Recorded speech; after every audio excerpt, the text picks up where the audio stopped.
Bismillahirrahmanirrahim. Assalamualaikum warahmatullahi wabarakatuh. Innal hamdalillah nahmaduhu wa nasta'inuhu wa nastaghfiruh wa na'udzu billahi min syururi anfusina wa min sayyiati a'malina may yahdihillahu fala mudhillalah wa man yudlil fala hadiyalah. Asyhadu an la ilaha illallah wahdahu la syarikalah wa asyhadu anna Muhammadan abduhu wa rasuluh. Ya ayyuhalladzina amanu taqullaha haqqa tuqatih wa la tamutunna illa wa antum muslimun. Ya ayuhan nasu taqu rabbakumul ladzi khalaqakum min nafsin wahidah wa khalaqa minha zawjaha wa basa minhuma rijalan katsiran wa nisaa. Wattaqullaha allazi tasaaluna bihi wal arham innallaha kana 'alaikum raqiba. Ya ayyuhalladzina amanu taqullaha wa qulu qawlan sadida yuslih lakum a'malakum wa yaghfir lakum dzunubakum wa may yuti'illah wa rasulahu faqad faza fawzan 'azima. Amma ba'du fa inna asdaqal hadisi kitabullah wa khairal haji Muhammad sallallahu alaihi wasallam. Wa sharral umur muhdatsatuha fa inna kulla muhdatsatin bid'ah wa kulla bid'atin dhalalah wa kulla dhalalatin finnar.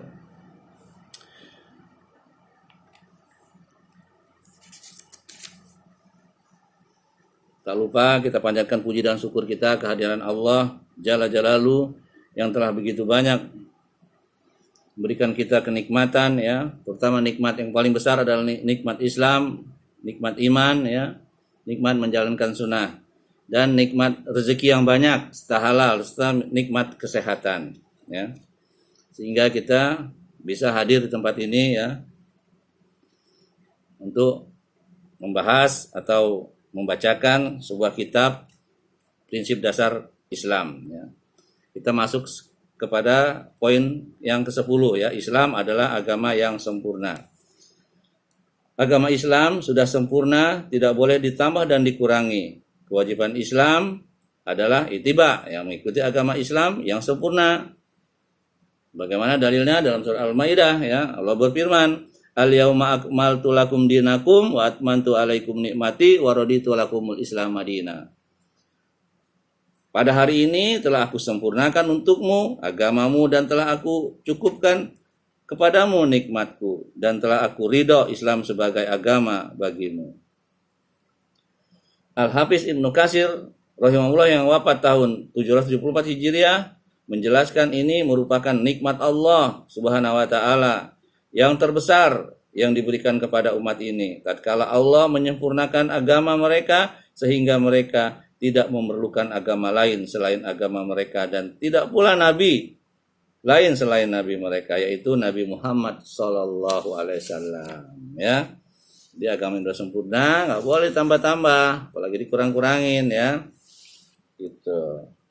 Kemudian oleh sebab itu Allah Azza wa Jalla menjadikan beliau sebagai penutup para nabi dan mengutusnya kepada seluruh manusia dan jin. Sehingga tidak ada yang halal kecuali yang beliau halalkan. Tidak ada yang haram kecuali yang beliau haramkan. Dan tidak ada agama kecuali yang beliau syariatkan. Semua yang dikabarkannya adalah yang hak, ya, benar. Dan tidak ada kebohongan. Serta tidak ada pertentangan sama sekali sebagaimana firman Allah dalam surat Al-An'am ayat 115, ya. Wa tammat kalimatu rabbika siddiqan wa adla, ya.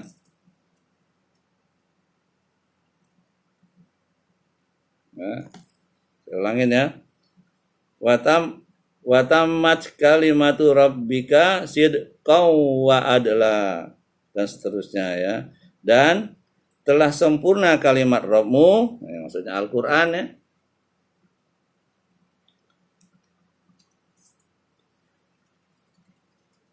Maksudnya benar dalam kabar dan yang disampaikan dan adil dalam seluruh perintah dan larangan. Setelah agama disempurnakan bagi mereka, maka sempurnalah nikmat yang diberikan kepada mereka. Oleh karena itu, firman Allah yang saya bacakan tadi dalam surat Al-Maidah ayat 3, ya. Kemudian, maka ridhoilah Islam untuk diri kalian, karena ia merupakan agama yang dicintai dan diridhoi Allah Azza wa Jalla. Karenanya Allah mengutus Rasul yang paling utama, dan karenanya pula Allah menurunkan kitab yang paling mulia, yaitu Al-Quran. Saudara yang dirahmati Allah, ya. Mengenai firman-Nya al-yauma akmaltu lakum dinakum, ya, pada hari ini telah aku sempurnakan untukmu agamamu. Ali bin Abi Thalha berkata dari Abdullah bin Abbas radhiyallahu anhu, maksudnya adalah Islam. Allah telah mengabarkan nabinya sallallahu alaihi wasallam dan orang-orang yang beriman bahwa Allah telah menyempurnakan keimanan kepada mereka sehingga mereka tidak membutuhkan penambahan sama sekali. Dan Allah Azza wa Jalla telah menyempurnakan Islam hingga Allah tidak akan pernah menguranginya. Bahkan Allah telah meridhoinya sehingga Allah tidak akan memurkainya selamanya. Ya. Tuh maksud yang pertama. Kemudian asbat atau mengatakan dari as-suddi, ayat ini turun pada hari Arafah. Dan setelah itu tidak ada lagi ayat yang turun yang menyangkut halal dan haram. Kemudian Rasulullah sallallahu alaihi wasallam kembali dan setelah itu beliau wafat, ya. Al-yauma akmaltu tadi, ya. Ibnu Jarir dan beberapa ulama lainnya mengatakan Rasulullah sallallahu alaihi wasallam meninggal dunia setelah hari Arafah, yaitu setelah 81 hari, ya. Keduanya telah diriwayatkan Ibnu Jarir. Selanjutnya ia menceritakan Sofyan bin Waqi' menceritakan kepada kami, ya. Ibnu Udail menceritakan kepada kami dari Harun bin Antaroh dari ayahnya, ia berkata ketika turun ayat ini, al-yauma akmaltu lakum dinakum, pada hari ini telah aku sempurnakan untukmu agamamu, yaitu pada haji akbar, ya, atau haji besar. Maka Umar radhiyallahu anhu menangis, ya. Lalu Nabi SAW bertanya, apa yang menyebabkan engkau menangis, ya Umar? Ya. Umar radhiyallahu anhu menjawab, aku menangis disebabkan selama ini kita berada dalam penambahan agama kita. Tetapi jika telah sempurna maka tidak ada sesuatu yang sempurna melainkan akan berkurang. Ya. Kemudian beliau bersabda, engkau benar, ya Umar. Ya. Pengertian tersebut diperkuat oleh sebuah hadis yang sahih, bahwasanya Rasulullah SAW bersabda, bada al-islamu ghairiban wa sayaudu kama bada'a ghairiban fatu balil ghurba, ya. Artinya sesungguhnya Islam bermula dalam keadaan asing dan akan kembali menjadi asing sebagaimana permulaannya. Maka berbahagialah orang-orang yang asing, ya. Hadisnya sahih riwayat Muslim dalam Kitabul Iman nomor 145 dan 232 dari sahabat Abu Hurairah radhiyallahu anhu, ya. Kemudian dari Tariq bin Shihab, ia berkata, ada seorang Yahudi mendatangi Umar bin Al-Khattab radhiyallahu anhu. Lalu ia berkata, wahai Amirul Mukminin, sesungguhnya kalian membaca sebuah ayat dalam kitab kalian, ya. Jika ayat tersebut diturunkan kepada kami, orang-orang Yahudi maksudnya, ya, niscaya kami akan menjadikan hari itu, hari turunnya ayat itu, sebagai hari raya. Kemudian Umar bertanya, ayat yang mana? Ya. Orang Yahudi itu berkata, yaitu firman Allah yang bunyinya, al-yauma akmaltu lakum dinakum wa atmantu alaikum nikmati wa raditu lakumul Islam madina. Ya. Pada hari ini telah aku sempurnakan untukmu agamamu dan telah aku cukupkan kepadamu nikmatku dan telah aku ridho Islam sebagai agamamu. Maka Umar radhiyallahu anhu berkata, sesungguhnya aku telah mengetahui hari dan tempat ketika ayat itu turun kepada Rasulullah sallallahu alaihi wasallam. Diturunkannya ayat itu kepada Rasulullah sallallahu alaihi wasallam yaitu di hari Arafah pada hari Jumat, ya. Hadisnya sahih riwayat Al-Bukhari nomor 45, 4407, 4606, 7268 dan Muslim nomor 3017 dan 5 dari Thariq bin Syihab radhiyallahu anhu. Jadi kitab lain, kitab Yahudi, katanya kalau turun ke kitabku akan kurayakan setiap turunnya ayat itu. Padahal Umar bertanya yang mana itu? Itu turunnya pada hari Jumat. Itu ayat yang tadi yang yaumal al yauma akmaltu lakum dinakum dan seterusnya itu. Turunnya pada hari Arafah dan pada hari Jumat. Di mana hari Jumat pun itu kita rayakan setiap sholat Jumat, kita rayakan setiap. Makanya hari raya umat Islam itu cuma 3 ya, hari raya Jumat, hari raya Idul Adha, hari raya Idul Fitri. Ya. Nggak ada hari Maulid, hari Isra Mi'raj dan lain-lainnya, itu nggak ada ya. Gitu. Hari raya umat Islam hanya 3 ya. Tuh. Jadi umat lain aja iri ya dengan kitab kita ini. Kita malah merubah-rubah, bahkan ikut-ikutin mereka. Aneh memang ya. Jadi karena kita agamanya ikut-ikutan, akibatnya itu tadi. Nah, ya kan? Jangan bilang bid'ah-bid'ah lah, jangan bilang kafir-kafir lah, padahal yang bilang semua itu adalah Nabi dan Allah yang menciptakan kita ya. Gitu. Ya. Demikianlah akhir dari perjalanan Imam Ibnu Katsir radhiyallahu atau rahimahullah ya. Diringkas dari tafsir Ibnu Katsir bab 3 halaman 26 sampai 29 ya, cetakan keempat Dar Thayyibah tahun 1428 Hijriah. Jadi bisa rujuk ke sana lengkapnya ya. Sekarang kita masuk ke poin berikutnya, poin A di sini ya. Allah Azza wa Jalla telah menjelaskan usul ya, dan furu' agama di dalam Al-Qur'an ya.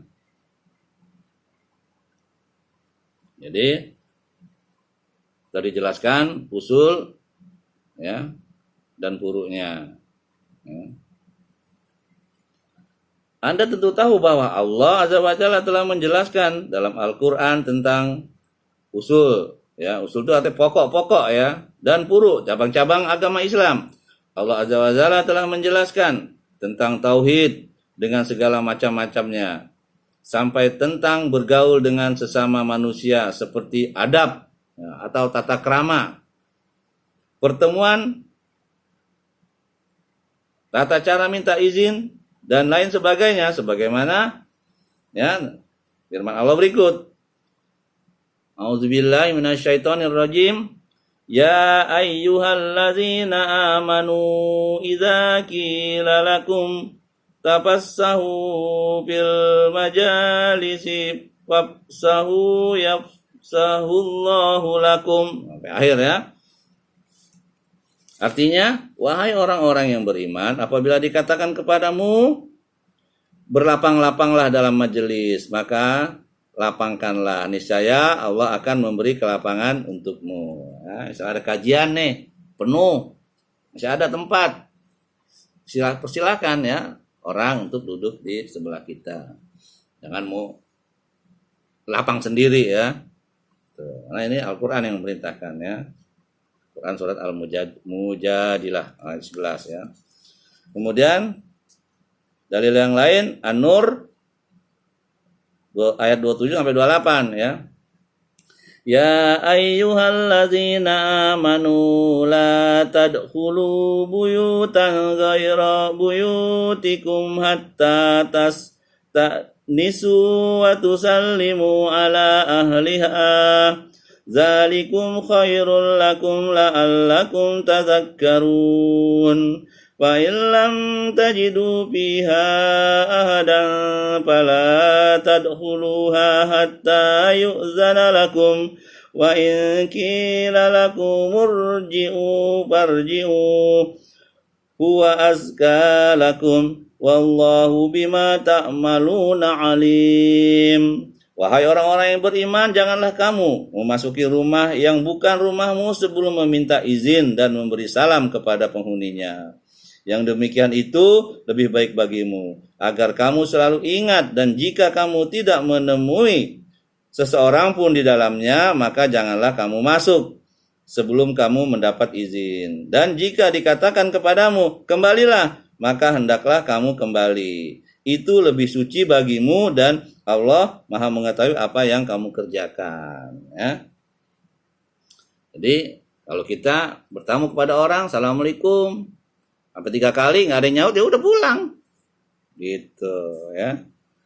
Atau kita bertamu, assalamualaikum, assalamualaikum, ternyata yang keluar istrinya, sedangkan tamunya laki, lakinya berhak, perempuannya berhak menyuruh kita, kembalilah nanti setelah suami saya pulang. Nah, begitu tata keramanya ya. Jadi nggak boleh main masuk aja.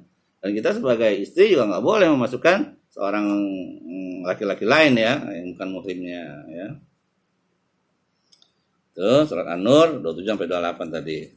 Allah Azza wa Jalla telah menjelaskan pula kepada kita dalam Al-Quran tentang kewajiban wanita muslimah untuk memakai jilbab, ya, busana muslimah yang sesuai dengan syariat Islam ya. Dalilnya Al-Ahzab ayat 59. Ya ayyuhan nabiyyu qul li azwajika wa banatika wa nisa'al mu'minina yudnina 'alaihinna min jalabibihin zalika adna an yu'rafna fala yu'zain wa kana Allahu ghafurur rahim. Artinya, wahai Nabi, katakanlah kepada istri-istrimu, anak-anak perempuanmu, dan istri-istri yang mukmin, hendaklah mereka menutup jilbabnya ke seluruh tubuh mereka. Yang demikian itu agar mereka lebih mudah untuk dikenali, sehingga mereka tidak diganggu, dan Allah Maha Pengampun lagi Maha Penyayang. Ya, Al-Ahzab 59. Juga firman yang lain dalam surat An-Nur ya, penggalannya ini wala yadrib ya, wala yadribna bi arjulihinna liyu'lama ma yukhfina min zinatihin, dan seterusnya. Dan janganlah mereka menghentakkan kakinya agar diketahui ya, agar diketahui perhiasannya ya, pamer istilahnya ya, tidak boleh ya, gitu.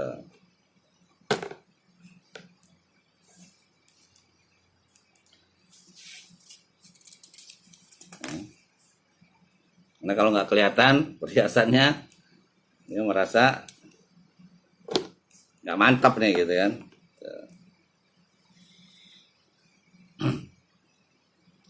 Allah juga telah menjelaskan kepada kita tentang adab masuk rumah sebagaimana firman-Nya ya. Ya ayyuhalladzina amanu la tadkhulu buyutan ghaira buyutikum hatta tastanisu wa tusallimu ala ahliha. Ini ya, soal An-Nur tadi ya udah dibaca ya, dan artinya juga sudah jelas tadi. Kemudian dan masih banyak lagi ayat-ayat seperti ini. Dengan demikian jelaslah bahwa Islam adalah agama yang sempurna, mencakup segala aspek kehidupan, tidak boleh ditambahi dan tidak boleh dikurangi, sebagaimana firman Allah Azza wa Jalla tentang Al-Quran ya.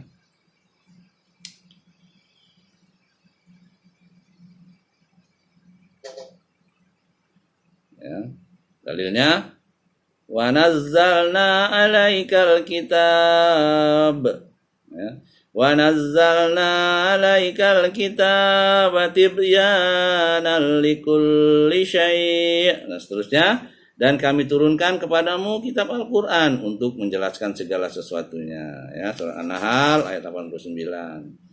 Dengan demikian tidak ada sesuatu yang dibutuhkan oleh manusia, baik yang menyangkut masalah kehidupan di akhirat maupun masalah kehidupan di dunia, kecuali telah dijelaskan Allah Azza wa Jalla di dalam Al-Quran, dan secara tegas ya, atau dengan isyarat secara tersurat maupun tersirat. Adapun firman Allah yang lain ya, wa ma min dabbatin fil ardi wala ta'irin yatiru bi janahihi illa umamun amsalukum ma farratna fil kitabi min syai' thumma ila rabbihim yuhsyarun. Al-An'am ayat 38, yang artinya, dan tidak ada seekor binatang pun yang ada di bumi dan burung-burung yang terbang dengan kedua sayapnya, melainkan semuanya merupakan umat-umat juga seperti kamu. Tidak ada sesuatu pun yang kami luput di dalam Alkitab. Kemudian kepada Rabb lah mereka dikumpulkan, ya.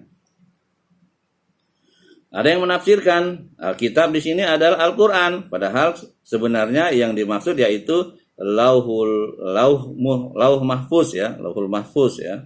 Karena apa yang dinyatakan oleh Allah Azza wa Jalla tentang Al-Qur'an dalam firman-Nya, dan kami turunkan kepadamu kitab Al-Qur'an untuk menjelaskan kepada segala sesuatu lebih tegas daripada yang dinyatakan dalam firman-Nya, ya. Tidaklah kami luputkan sesuatu pun di dalam Alkitab. Jadi semua sudah tercantum ya, sudah dijelaskan oleh Allah Jalla Jalaluhu dalam Al-Qur'an, ya.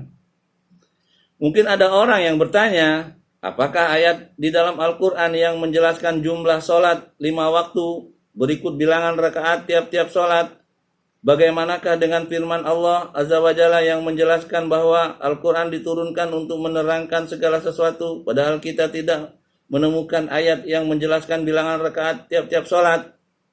Tentu saja jawabannya adalah Allah Azza wa Jalla telah menjelaskan di dalam Al-Quran bahwasanya kita diwajibkan mengambil dan mengikuti segala apa yang telah disabdakan dan dicontohkan oleh Rasulullah SAW, ya.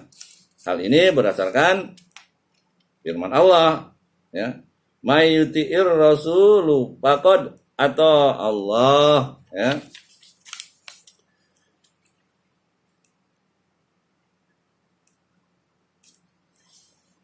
Barang siapa yang mentaati Rasul Muhammad, maksudnya ya, maka sesungguhnya ia telah mentaati Allah. Artinya kalau mentaati Rasul, mentaati Al-Quran. Allah Al-Quran. Gitu.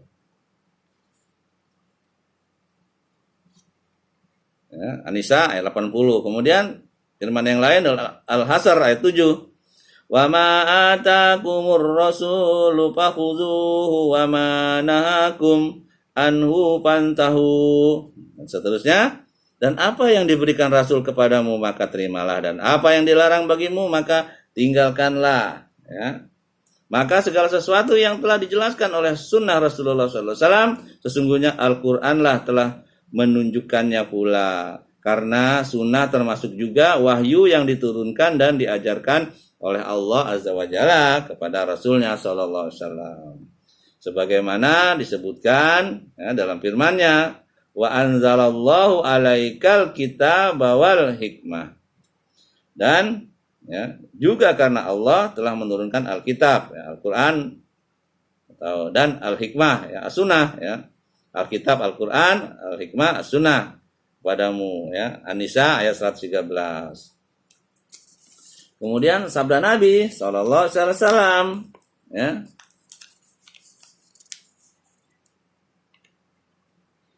Ala inni utitul kitaba wa mislahu ma'ahu.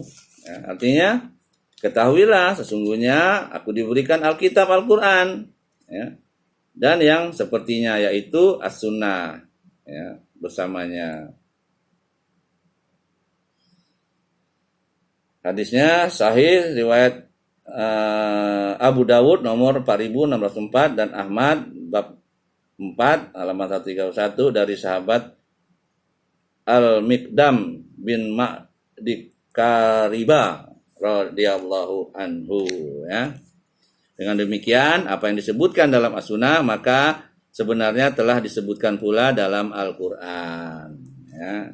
Jadi sudah semua, tidak ada yang tersisa. Makanya tidak ada yang tertinggal. Makanya kalau kita membuat syariat, berarti kita menyelisihi Nabi kita Muhammad Sallallahu Alaihi Wasallam. Ya, membuat syariat itu namanya bid'ah. Sekarang kita lihat definisi bid'ah. Bid'ah sama dengan kata al-ikhtira, yaitu yang baru yang diciptakan tanpa ada contoh sebelumnya. Ya. Menurut Imam At-Turtusi dalam Al-Hawadis wal Bidah, ya, halaman 40. Ya. Kemudian Imam Asy-Syatibi rahimahullah berkata, ketika mendefinisikan bid'ah, ya, bid'ah adalah cara baru dalam agama yang dibuat menyerupai syariat dengan maksud untuk berlebih-lebihan dalam beribadah kepada Allah. Ya. Ungkapan cara baru dalam agama itu maksudnya bahwa cara yang dibuat itu disandarkan oleh pembuatnya kepada agama, tetapi sesungguhnya cara baru yang dibuat itu tidak ada dasar pedomannya dalam syariat. Sebab dalam agama terdapat banyak cara. Di antaranya ada cara yang berdasarkan pedoman asal dalam syariat, tetapi juga ada cara ketika mempunyai pedoman asal dalam syariat. Maka cara dalam agama yang termasuk dalam kategori bid'ah adalah apabila cara itu baru dan tidak ada dasarnya dalam syariat. Nah, itu bid'ah ya. Artinya bid'ah adalah cara baru yang dibuat tanpa ada contoh dari syariat. Sebab bid'ah adalah sesuatu yang keluar dari apa yang telah ditetapkan dalam syariat. Itu bid'ah ya. Ungkapan menyerupai syariat artinya ya, sebagai penegasan bahwa sesuatu yang diada-adakan dalam agama itu pada hakikatnya tidak ada dalam syariat, bahkan bertentangan dengan syariat dari beberapa sisi, seperti mengharuskan cara dan bentuk tertentu yang tidak ada dalam syariat, juga mengharuskan ibadah-ibadah tertentu yang dalam syariat tidak ada ketentuannya. Ya. Contohnya sholat nisfu Sa'ban, itu tidak ada ya. Banyak ya contoh-contoh yang lain ya. Ungkapan untuk melebih-lebihkan dalam beribadah kepada Allah adalah pelengkap dari makna bid'ah. Sebab demikian itulah tujuan para pelaku bid'ah, yaitu menganjurkan untuk tekun beribadah karena manusia diciptakan Allah hanya untuk beribadah kepadanya. Sebagaimana disebutkan dalam firman Allah ya. Surat Az-Zariyat ayat 56. Yang artinya, dan aku tidak menciptakan jin dan manusia melainkan supaya mereka beribadah kepadaku. Wa ma khalaqtul jinni wal insa illa liya'budun. Ya. Dalilnya benar gitu. Ya. Tapi pemahamannya yang keliru, ya. Makanya jadi berlebih-lebihan. Seakan-akan orang yang membuat bid'ah melihat bahwa maksud dalam membuat bid'ah adalah untuk beribadah sebagaimana maksud ayat tersebut. Dan dia merasa bahwa apa yang telah ditetapkan dalam syariat tentang undang-undang dan hukum-hukum belum mencukupi sehingga dia melebih-lebihkan dan menambah-nambahkannya. Ya. Perbuatan bid'ah dalam agama sangat dibenci oleh Allah dan Rasulnya. Sebaliknya, perbuatan bid'ah sangat dicintai oleh iblis. Ya. Kenapa iblis cinta ya pada pelaku bid'ah? Karena dia nggak perlu digoda, karena dia merasa benar. Ini syariat, tadi dalilnya Al-Quran pada, ya. Wa ma khalaqtul jinni wal insa illa liya'budun. Ya.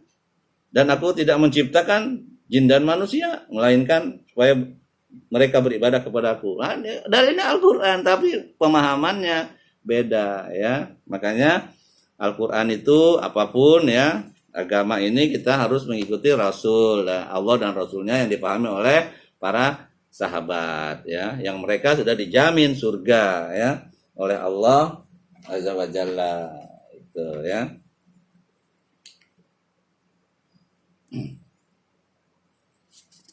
Ya, ada 6 perkara dalam ibadah yang benar ya. Yang pertama itu tata caranya. Contoh sholat ya, dimulai dari takbir, diakhiri dengan salam ya. Tidak boleh dibolak-balik. Nah, ya, kemudian zikir habis salat ya jangan kencang-kencang ya kan. Harus perlahan-lahan ya. Yang kedua, sesuai dengan tempatnya. Contoh ibadah haji ya, ibadah haji di Mekah. Tawaf dan sa'inya di Ka'bah ya. Safa dan Marwah sa'inya ya, tawaf di Ka'bah. Kalau tempatnya di Nabawi nggak sah ya, nggak boleh. Yang ketiga, sesuai waktunya. Contohnya sholat zuhur ya, pada saat tergelincirnya matahari sampai bayangannya sama. Atau hari puasa ya, puasa Ramadan. Nah, sudah ditentukan waktunya. Ya. Kemudian yang keempat, sesuai jumlahnya. Ya. Contohnya, tidak boleh. Contohnya itu zikir tidak boleh mengkhususkan ya. Misalnya 1000, 10.000 gitu ya kan. Kalau sudah ditentukan, ya sudah, kita ikutin apa yang ada di situ. Misalnya zikir pagi petang, sudah ada dijelaskan. Zikir habis sholat, sudah ditentukan ya, gitu. Jadi zikir yang sudah ditentukan tidak boleh diubah-ubah ya, atau ditambah-tambah. Ya, contohnya lagi tadi itu zikir habis sholat, misalnya di jumlahnya kan 33. Kita robah misalnya. Kita bisa 100, 1000 bisa kan? Tapi nggak boleh itu. Kita bisa melakukannya. Baik itu baik, tapi tidak ada dalam syariat, tidak dibenarkan karena sudah ditentukan ya jumlahnya. Jika pagi jika habis sholat itu 33 ya. Kemudian sesuai sebabnya ya. Contohnya tidak boleh zikir tanpa dalil. Ya, contoh bersin misalnya. Ya. Harusnya kan kita bersin baca alhamdulillah ya. Tidak boleh membaca yang lain. Apa ditambah lagi alhamdulillah, subhanallah, walhamdulillah. Nah, terus gitu enggak boleh. Itu namanya menambah-nambah. Karena sudah ada syariatnya. Kalau kita bersin alhamdulillah. Yang mendengar yarhamukallah. Enggak boleh tambah-tambahin ya. Tambah zikir lain, la ilaha illallah Rasulullah, segala macam itu ya, nggak boleh. Sesuai jenisnya, ya. Yang keenam ya. Contohnya ya, tidak boleh diubah-ubah ya, sesuai jenisnya tidak boleh diubah-ubah. Contohnya nih ya, kurban dengan kambing, dengan unta, dengan sapi, ya. Jenisnya sudah ditentukan, tidak boleh diganti dengan kuda nih, saya punya kuda banyak misalnya. Saya punya ayam banyak. Gitu. Ya, tidak boleh diubah-ubah seperti itu, diganti dengan keinginan kita. Karena kita punyanya kuda, ya kuda aja deh. Misalnya ayam ya ayam aja, nggak boleh ya. Itu ditentukan ya jenisnya. Entah sapi ya, atau kambing. Gitu ya. Jadi sudah jelas ya. Tapi kadang-kadang orang ahlu bidah ini suka membolak-balikkan fakta ya. Contohnya misalnya,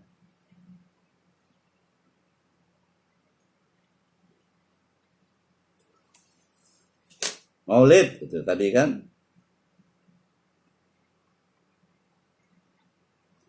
Ya. Yang pertama itu Nabi tidak lakukan karena belum ada pendorongnya. Ya. Contoh di zaman Nabi belum ada nahwu, sorob, ya. Ya, bacaan Al-Quran ya.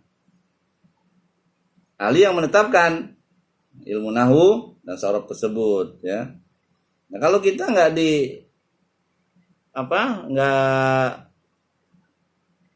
ada tandanya Al-Quran, kita nggak bisa baca itu ya kan. Dan itu bukan bid'ah. Karena di zaman Nabi orang udah paham semua bahasa Arab. Nggak pakai tanda-tanda juga nggak ada masalah bagi mereka ya. Mereka udah paham. Gitu. Jadi itu bukan bid'ah. Dia orang ahlu bid'ah bilang itu buktinya ilmu nahwi Musa kan nggak ada di zaman Rasul. Bilang begitu. Yang kedua, ya, karena itu belum ada hasilnya, belum ada pendorongnya. Bukan Nabi nggak bisa lakukan, bisa lagi melakukannya. Tapi belum ada pendorongnya karena di zaman dulu para sahabat udah pasti semua bahasa Arab. Ya. Kemudian masih ada yang kedua, masih ada penghalangnya. Contohnya Al-Quran ya, belum dibukukan di zaman Nabi dan dilakukan di zaman Abu Bakar. Ya.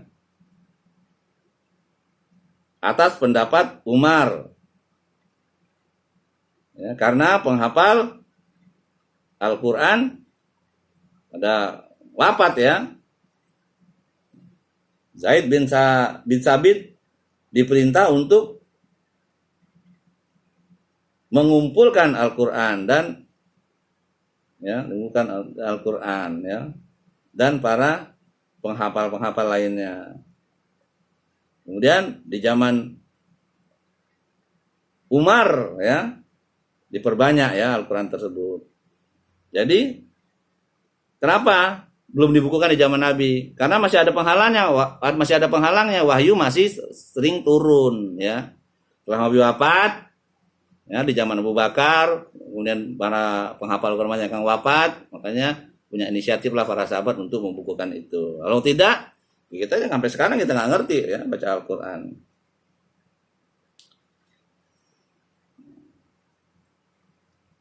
Kemudian subhat yang lain ya tidak dilakukan karena pendorongnya ada dan penghalangnya tidak ada. Tetapi tidak dilakukan karena tidak ada dalam syariat. Contohnya ya azan dan iqamat sholat id ya, kan nggak ada tuh dalam syariat kan. Tidak ada penghalangnya. Emang para sahabat dulu nggak bisa azan iqamat pada saat sholat id? Bisa kan? Jadi tidak ada penghalangnya. Tapi tidak dilakukan gitu. Pendorongnya juga ada, mengumpulkan orang azan kan gitu. Gitu ya. Contoh yang lain, perayaan Maulid ya. Zaman Nabi tidak dilakukan. Padahal itu Nabi butuh nggak? Butuh.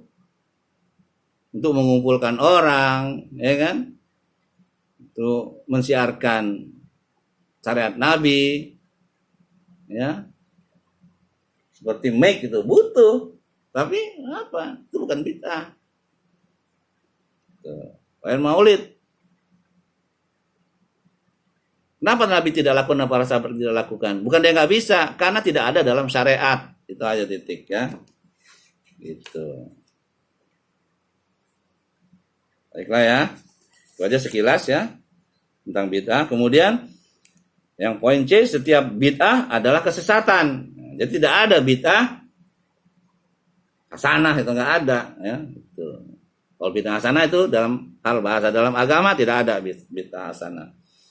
Kalau bid'ah hasanah berarti orang bisa merubah-rubah ya syariat ya. Berarti tempatnya di sorga dong itu kan. Tapi Nabi tidak pernah mengatakan seperti itu. Bid'ah adalah kesesatan.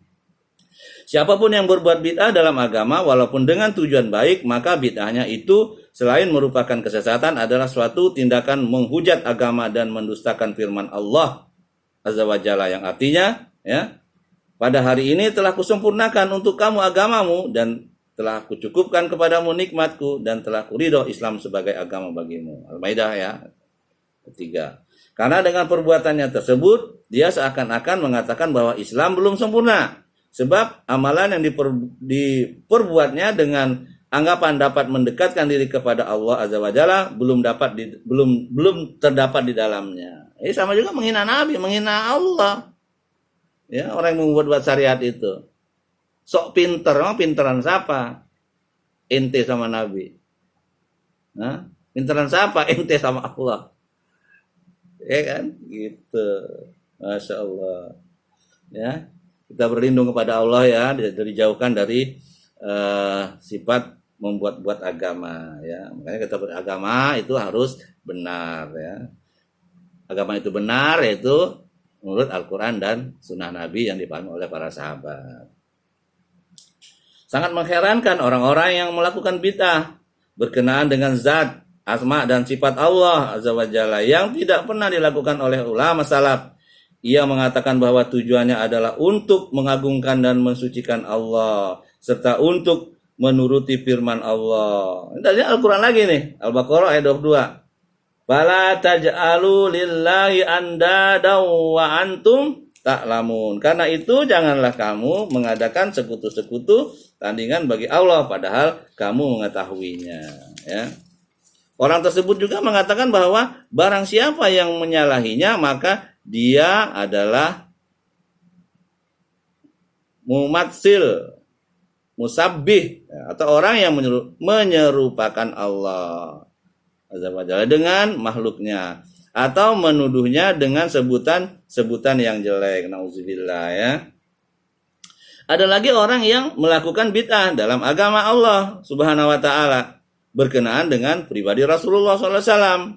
Mereka menganggap dengan perbuatannya itu bahwa dirinya lah orang yang paling mencintai Allah, orang yang paling mencintai Rasulullah SAW dan yang mengagungkan beliau SAW. Barang siapa yang tidak berbuat sama seperti mereka maka dia adalah orang yang membenci Rasulullah SAW atau menuduhnya dengan sebutan-sebutan jelek lainnya yang biasa mereka pergunakan terhadap orang-orang yang menolak bid'ah mereka ya. Mereka juga mengatakan kamilah yang mengagungkan Allah Azza wa Jalla dan Rasulnya SAW, padahal dengan bid'ah yang mereka lakukan itu mereka sebenarnya telah bertindak lancang terhadap Allah Azza wa Jalla dan Rasulnya sallallahu alaihi wasallam ya. Kita berlindung ya kepada Allah dari hal yang kayak begitu ya. Allah berfirman ya, ya ayyuhalladzina amanu la tuqaddimu baina yadayillahi wa rasulih wattaqullah innallaha sami'un alim. Wahai orang-orang yang beriman, janganlah kamu mendahului Allah dan Rasulnya dan bertakwalah kepada Allah, sesungguhnya Allah Maha mendengar lagi Maha mengetahui. Al-Hujurat ayat 1 ya. Saudaraku yang dirahmati Allah ya. Kami ingin bertanya dan mohon agar jawaban yang Anda berikan berasal dari hati nurani, bukan secara emosional. Jawaban yang sesuai dengan tuntunan agama Anda, bukan karena taklid atau ikut-ikutan ya. Tanyaannya, apakah pendapat Anda terhadap mereka yang melakukan bid'ah dalam agama Allah Azza wa Jalla, baik yang berkenaan dengan zat, sifat, dan asma Allah Subhanahu wa taala atau yang berkenaan dengan pribadi Rasulullah SAW, kemudian mengatakan kamilah yang mengagungkan Allah Azza wa Jalla dan Rasulnya Sallallahu Alaihi Wasallam. Tanyaannya ya, apakah mereka ini golongan pertama lebih berhak disebut sebagai pengagung Allah Azza wa Jalla dan Rasulullah Sallallahu Alaihi Wasallam, ataukah orang-orang golongan kedua yang mereka yang tidak menyimpang seujung jari pun dari syariat Allah ya, yang berkata kami beriman kepada syariat Allah Azza wa Jalla yang dibawa Nabi SAW, kami mempercayai apa yang diberitakan, kami patuh dan tunduk terhadap perintah dan larangan, kami menolak apa yang tidak ada dalam syariat, tidak patut bagi kami berbuat lancang terhadap Allah Azza wa Jalla dan Rasulnya SAW, atau mengatakan dalam agama Allah apa yang tidak termasuk ajarannya ya. Siapakah menurut Anda yang lebih berhak untuk disebut sebagai orang yang mencintai serta mengagungkan Allah dan Rasulnya ya? Ya. Jelas ya. Golongan kedua lah ya. Yaitu mereka yang berkata, kami mengimani dan mempercayai apa yang diberitakan kepada kami, patuh dan tunduk terhadap apa yang diperintahkan kami, menolak apa yang tidak diperintahkan dan tidak patut bagi kami mengada-adakan dalam syariat Allah Azza wa Jalla atau melakukan bid'ah dalam agama Allah Azza wa Jalla. Tidak ragu lagi bahwa mereka inilah orang-orang yang tahu diri dan tahu kedudukan Khaliknya ya. Mereka lah yang mengagungkan Allah dan Rasulnya. dan merekalah yang menunjukkan kebenaran tentang kecintaan mereka kepada Allah Azza wa Jalla dan Rasulnya. Bukan golongan pertama ya. Yang melakukan bid'ah dalam agama Allah Azza wa Jalla, dalam hal akidah, ucapan, atau perbuatan. Padahal sebenarnya mereka mengetahui sabda Rasulullah SAW. Jauhilah perkara baru, ya.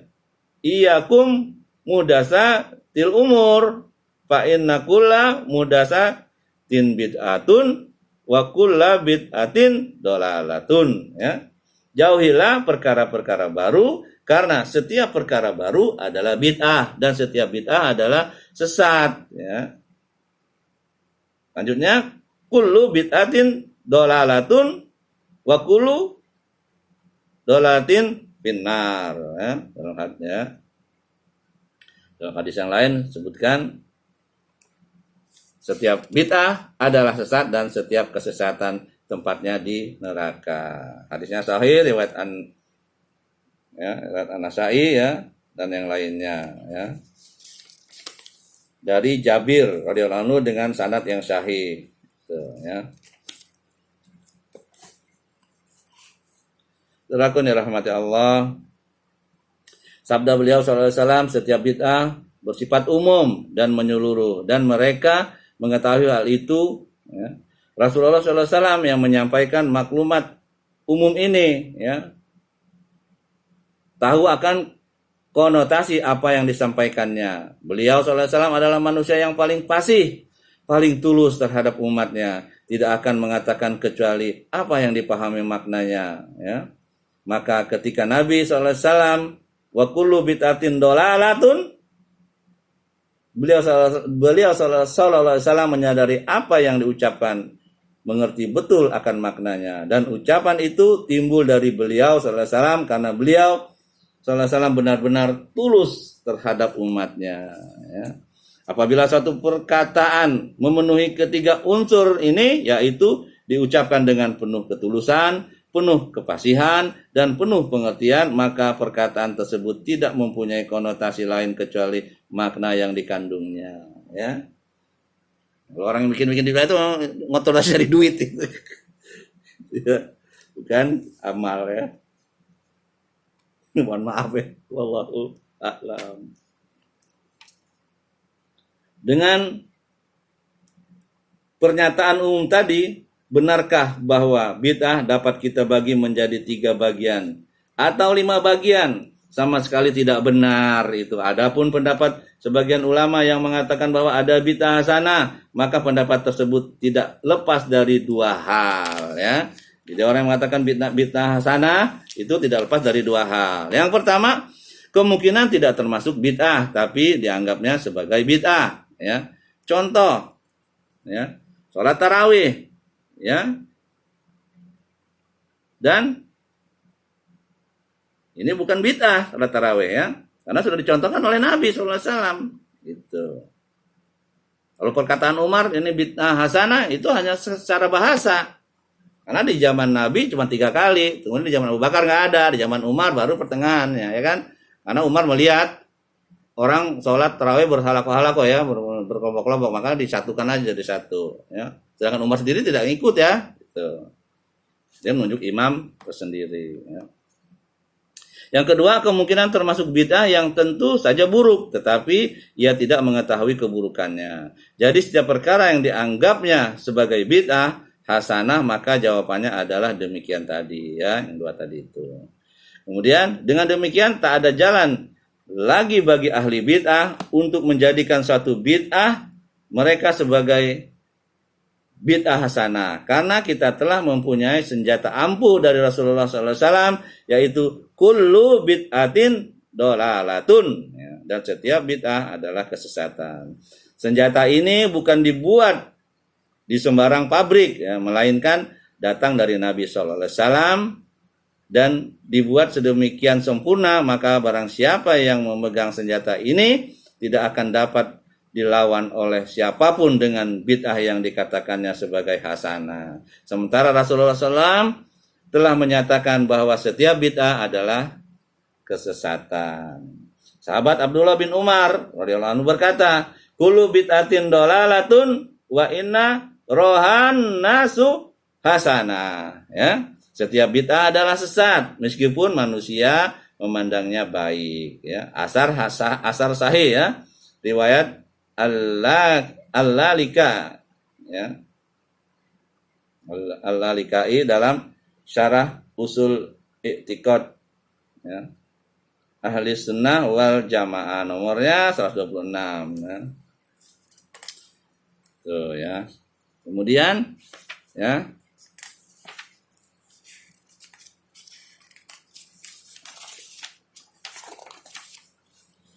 hadis-hadis tentang kesempurnaan Islam ya. Poin D, yang pertama itu dari sahabat Abu Dzar radhiyallahu anhu yang mengatakan Rasulullah SAW telah pergi meninggalkan kami ya. Artinya wafat, dan tidaklah seekor burung yang terbang membalik-balikan kedua sayapnya di udara, melainkan beliau sallallahu alaihi wasallam telah menerangkan ilmunya kepada kami. Berkata Abu Dzar radhiyallahu anhu, Rasulullah SAW bersabda, tidaklah tertinggal sesuatu pun yang mendekatkan ke surga dan menjauhkan dari neraka, melainkan telah dijelaskan semuanya kepada kalian. Hadisnya sahih riwayat At-Tabrani ya, dalam Al-Mu'jamul Kabir dan yang lainnya ya.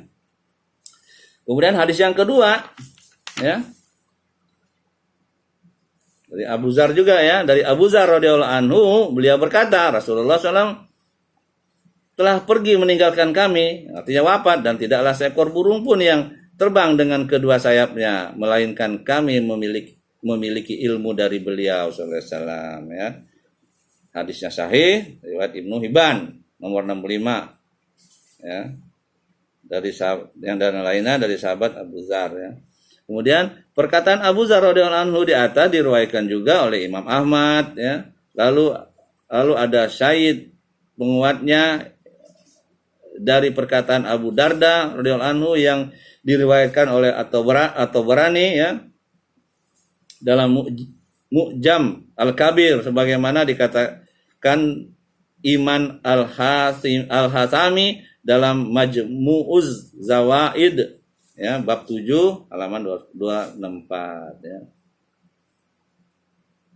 Kami memiliki ilmu dari beliau, maksudnya tentang perintah-perintah, larangan-larangan, berita-berita, perbuatan dan apa-apa yang dibolehkan oleh Rasulullah SAW.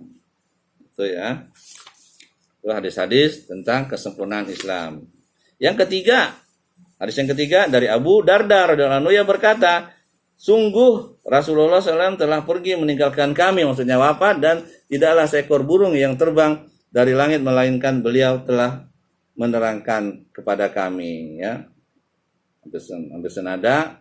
Hadis yang keempat dari Al-Muttalib bin Hantob, seorang tabi'in terpercaya, sungguhnya Rasulullah SAW bersabda, tidaklah aku tinggalkan sesuatu pun dari perintah-perintah Allah kepada kalian, melainkan telah aku perintahkan kepada kalian. Begitu pula tidaklah aku tinggalkan sesuatu pun dari larangan-larangan Allah kepada kalian, melainkan telah aku larang kalian darinya ya.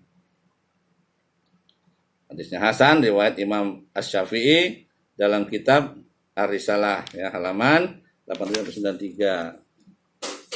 Kemudian hadis yang lain ya, yang kelima dari Salman radhiyallahu anhu, beliau berkata, orang-orang musyrik telah bertanya kepada kami, sungguhnya Nabi kalian sudah mengajarkan kalian segala sesuatu sampai diajarkan pula adab buang air besar. Maka Salman radhiyallahu anhu menjawab, ya. Hadisnya sahih riwayat Muslim nomor 262 ya, Abu Daud nomor 7 dan Tirmidzi nomor 16 dan Ibnu Majah nomor 316 dari Salman bin Al-Farisi. Hadis yang ke-6 dari Abu Hurairah radhiyallahu anhu, ia berkata Rasulullah SAW bersabda, sesungguhnya dudukanku terhadap kalian seperti kedudukan seorang ayah, aku mengajari kalian semua. Hadis yang ke-7 dari Huzaifah radhiyallahu anhu, beliau berkata Rasulullah SAW pernah berdiri di hadapan kami berkhutbah tatkala beliau radhiyallahu anhu sallallahu alaihi wasallam tinggalkan sesuatu pun ya, juga di tempatnya itu tentang peristiwa-peristiwa yang akan terjadi sampai hari kiamat, melainkan beliau menceritakannya kepada kami. Telah hafal orang yang hafal dan telah lupa orang yang lupa, ya. Panjang hadisnya ya. Ini hadisnya riwayat Al-Bukhari ya, nomor 6604, Muslim nomor 2891, dan 23, Abu Daud nomor 4240 dan Al-Hakim ya dan lainnya. Lafaz ini milik Muslim dari sahabat Huzaifah bin Al-Ahyan. Hadis yang ke-8 dari Abu Zaid yaitu Amr bin Akhtab radhiyallahu anhu ya.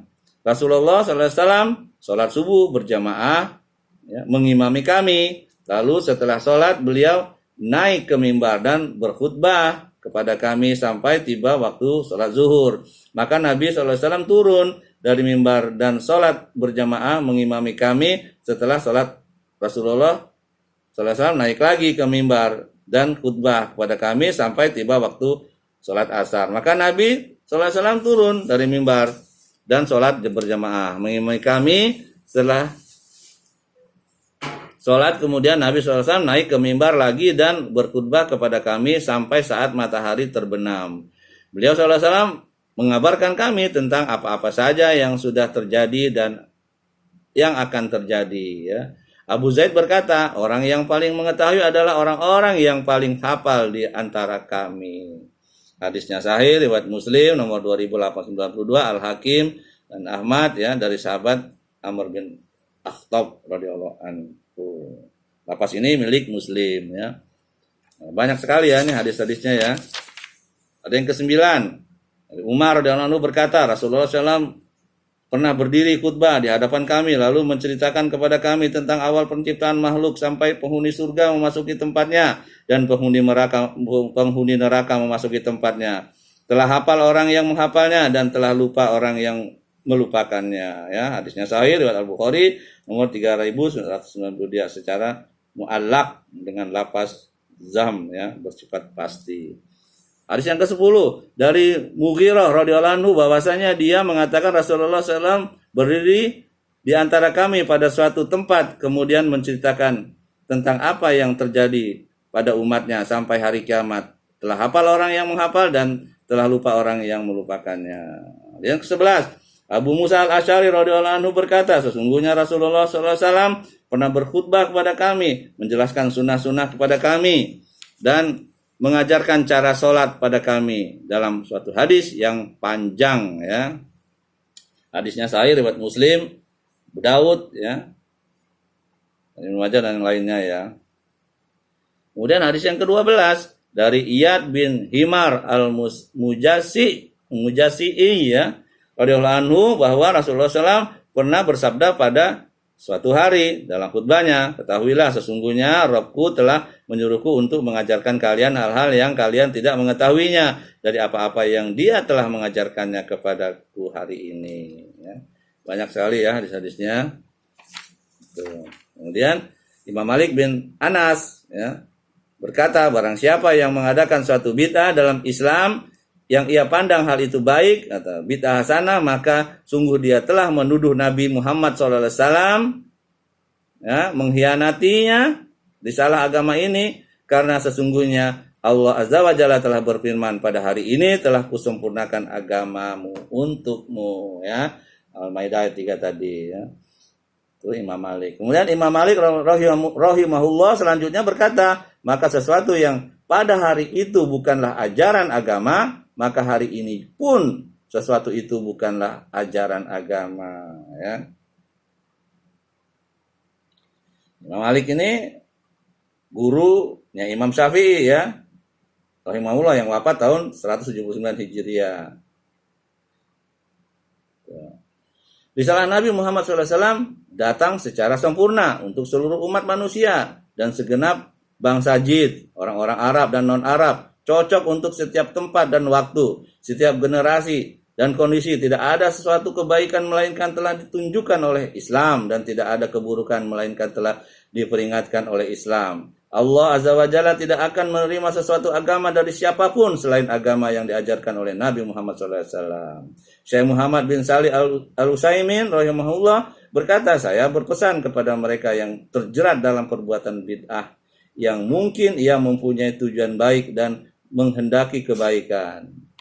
Ya. Apabila Anda memang menghendaki kebaikan, maka demi Allah tidak ada jalan yang terbaik melainkan jalan yang telah ditempuh oleh salafus saleh, ya. Wahai saudaraku yang dirahmati Allah, berpegang teguhlah kepada sunnah Rasulullah SAW sampai kau diwafatkan, dan jangan berbuat bid'ah. Ikutilah jejak salafus saleh dan laksanakanlah apa yang mereka amalkan, dan perhatikanlah apakah hal itu merugikan Anda. Camkan baik-baik perkataan. Ya, Syekh Muhammad bin Saleh Al-Utsaimin ini, perhatikan ya, camkan baik-baik ya.